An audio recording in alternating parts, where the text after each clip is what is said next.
doorstep and looked anxiously at the sky, which was even grayer than usual. Dorothy stood in the door with Toto in her arms and looked at the sky too. Aunt Em was washing the dishes. From the far north they heard a low wail of the wind, and Uncle Henry and Dorothy could see where the long grass bowed in waves before the coming storm. There now came a sharp whistling in the air from the south, and as they turned their eyes that way, they saw ripples in the grass coming from that direction also. Suddenly Uncle Henry stood up. "There's a cyclone coming, Em," he called to his wife. "I'll go look after the stock." Then he ran towards the sheds where the cows and horses were kept. Aunt Em dropped her work and came to the door. One glance told her of the danger close at hand. "Quick, Dorothy!" she screamed. "Run for the cellar!" Toto jumped out of Dorothy's arms and hid under the bed, and the girls started to get him. Aunt Em, badly frightened, threw open the trap door in the floor and climbed down the ladder into the small dark hole. Dorothy caught Toto at last and started to follow her aunt. When she was halfway across the room, there came a great shriek from the wind, and the house shook so hard that she lost her footing and sat down suddenly upon the floor. A strange thing then happened. The house whirled around 2 or 3 times and rose slowly through the air. Dorothy felt as if she were going up in a balloon. The north and south winds met where the house stood and made it the exact center of the cyclone. In the middle of a cyclone the air is generally still, but the great pressure of the wind on every side of the house raised it up higher and higher until it was at the very top of the cyclone, and there it remained and was carried miles and miles away as easily as you could carry a feather. It was very dark, and the wind howled horribly around her, but Dorothy found she was riding quite easily. After the first few whirls around, and one other time when the house tipped badly, she felt as if she were being rocked gently, like a baby in a cradle. Toto did not like it. He ran about the room, now here, now there, barking loudly, but Dorothy sat quite still on the floor and waited to see what would happen. Once Toto got too near the open trap door and fell in, and at first the little girl thought she had lost him, but soon she saw one of his ears sticking up through the hole, for the strong pressure of the air was keeping him up so that he could not fall. She crept to the hole, caught Toto by the ear, and dragged him into the room again, afterwards closing the trap door so that no more accidents could happen. Hour after hour passed away, and slowly Dorothy got over her fright, but she felt quite lonely, and the wind shrieked so loudly all about her that she nearly became deaf. At first she had wondered if she would be dashed to pieces when the house fell again, but as the hours passed and nothing terrible happened, she stopped worrying and resolved to wait calmly and see what the future would bring. At last she crawled over the swaying floor to her bed and lay down upon it, and Toto followed and lay down beside her. In spite of the swaying of the house and the wailing of the wind, Dorothy soon closed her eyes and fell fast asleep. Chapter 2. The Council with the Munchkins. She was awakened by a shock so sudden and severe that if Dorothy had not been lying on the soft bed, she might have been hurt. As it was, the jar made her catch her breath and wonder what had happened, and Toto put his cold little nose into her face and whined dismally. Dorothy sat up and noticed that the house was not moving, nor was it dark, for the bright sunshine came in at the window, flooding the little room. She sprang from her bed and with Toto at her heels ran and opened the door. The little girl gave a cry of amazement and looked about her, her eyes growing bigger and bigger at the wonderful sights she saw. The cyclone had set the house down, very gently, for a cyclone, in the midst of a country of marvelous beauty. There were lovely patches of greensward all about, with stately trees bearing rich and luscious fruits. Banks of gorgeous flowers were on every hand, and birds with rare and brilliant plumage sang and fluttered in the trees and bushes.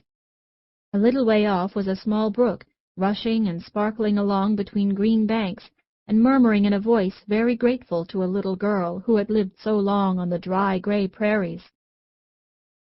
While she stood looking eagerly at the strange and beautiful sights, she noticed coming towards her a group of the queerest people she had ever seen. They were not as big as the grown folk she had always been used to, but neither were they very small.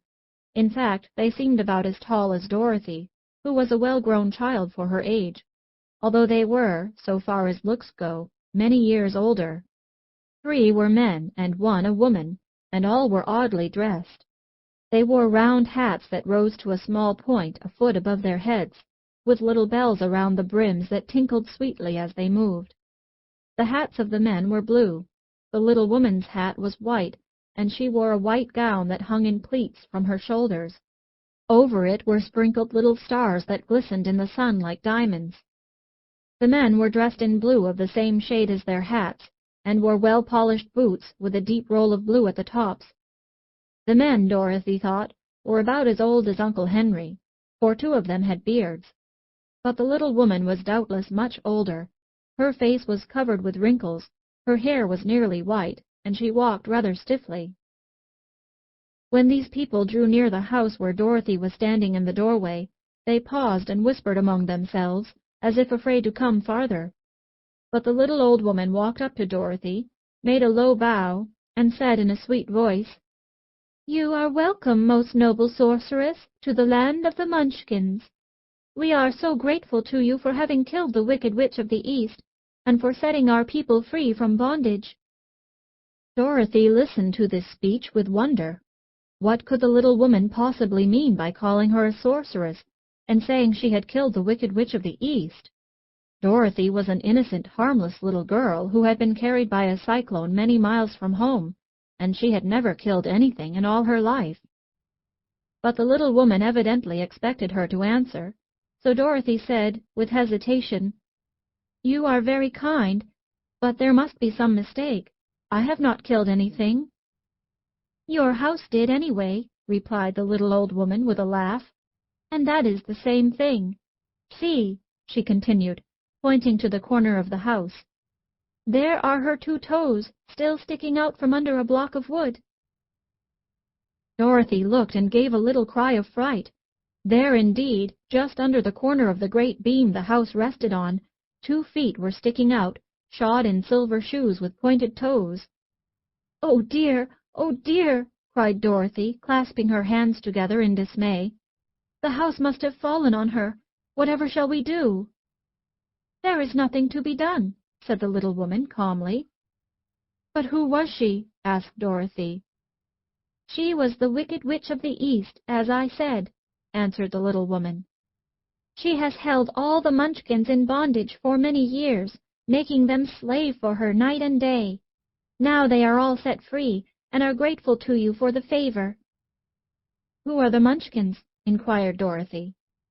"They are the people who live in this land of the East, where the Wicked Witch ruled." "Are you a Munchkin?" asked Dorothy. "No, but I am their friend, although I live in the land of the North. When they saw the Witch of the East was dead, the Munchkins sent a swift messenger to me, and I came at once. I am the Witch of the North." "Oh, gracious!" cried Dorothy. "Are you a real witch?" "Yes, indeed," answered the little woman. "But I am a good witch, and the people love me. I am not as powerful as the Wicked Witch was who ruled here, or I should have set the people free myself." "But I thought all witches were wicked," said the girl, who was half frightened at facing a real witch. "Oh, no, that is a great mistake.